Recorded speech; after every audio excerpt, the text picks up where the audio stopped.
సునీతా రెడ్డి గారి దగ్గరికి వెళ్తా. సునీత గారు, happy women's day to you అండి.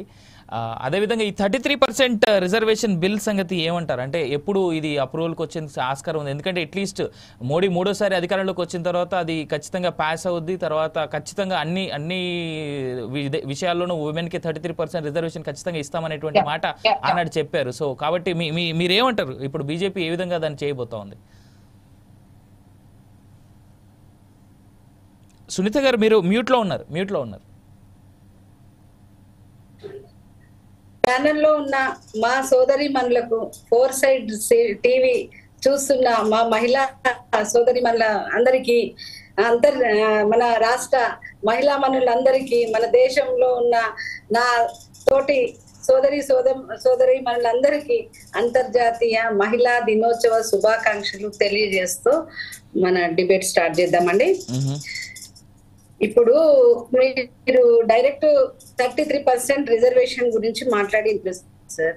ఆల్రెడీ 33% రిజర్వేషన్ మనకు నారీ వందనం పేరు మీద మనకు కొత్త పార్లమెంట్ కట్టుకున్న సందర్భంగా ఫస్ట్ చట్టమే మన 33% రిజర్వేషన్ మహిళలకు బిల్లు చట్టం చేయబడ్డది. అంతకుముందు అది రాజ్యసభలో చట్టం చేయబడ్డది, ఇప్పుడు లోక్సభలో కూడా చట్టం చేయబడ్డది. కాకుంటే అది రేపు ఏదైతే సెన్సెస్ అయిపోయినాక దాన్ని అమల్లోకి తీసుకురావడం జరుగుతుంది. అది అందిపుచ్చుకోవడానికి మేమందరం రెడీగా ఉన్నాము. మేము కూడా కలలు కంటున్నాము. మా కళలు సాకారం చేసుకోవడానికి మా మహిళా మండలం అందరము మేము కంకణం కట్టుకొని మేము ఎదురు చూస్తున్నాము. మాకు ఇప్పుడు తెలంగాణలో 120 సీట్లు ఉన్నాయి. ఇప్పుడు మనకు దాదాపు 119 ఉన్నాయి. దాదాపు ఇప్పుడున్న పరిస్థితి చూసిన 40 మంది మా మహిళా సోదరి మనులు ఎమ్మెల్యేలు కాబోతున్నారు. 17 ఎంపీలు ఉన్నాయి. దాదాపు 5 మంది ఎంపీలు కాబోతున్నారు. కాబట్టి మేము ఈ సందర్భంగా చాలా సంతోషంగా అది సెలబ్రేట్ చేసుకుంటున్నాము. ఇక మహిళా దినోత్సవానికి పురస్కరించుకొని ఇది ఒక శ్రామిక ఉద్యమంగా మొదలైన మా మహిళా దినోత్సవం ఇప్పుడు సామాజికంగా, ఆర్థికంగా, రాజకీయంగా ఏ విధంగా మనం సెలబ్రేషన్ చేసే స్థాయి దాకా మేము సాధించుకోగలిగామో అని ఇప్పుడు మేము సంతోషపడుతున్నాము. కొంత సంతోషపడుతున్నాము. ఇంకా సాధించాల్సింది చాలా ఉన్నది. ఇందాక సోదరి మనం చెప్పినట్టుగా మహిళ అంటే ఒక శక్తి. మనం ఒక శక్తి స్వరూపిణిగా చూస్తాం. మనం మహిళని ఒక దుర్గాదేవిగా చూస్తాం. మనం ఒక దుర్గాదేవిని చూస్తే ఏ రూపంలో కనపడుతుంది? ఒక 6 చేతులు మనకు ఇట్లా కనిపిస్తుంది. ఆమెను చూడంగానే మన మహిళకు కూడా అంత శక్తివంతురాలు.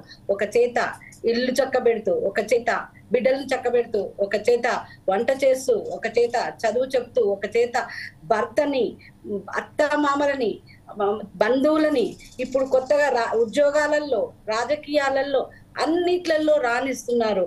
అందుకే మహిళ అనేది ఒక శక్తి. ఆ శక్తి లేనప్పుడు ఈ ప్రపంచమే నడవదు. ఇప్పుడు నేనేమంటున్నాను సార్ అంటే 33% రిజర్వేషన్ కోసం కొట్లాడడం కాదు.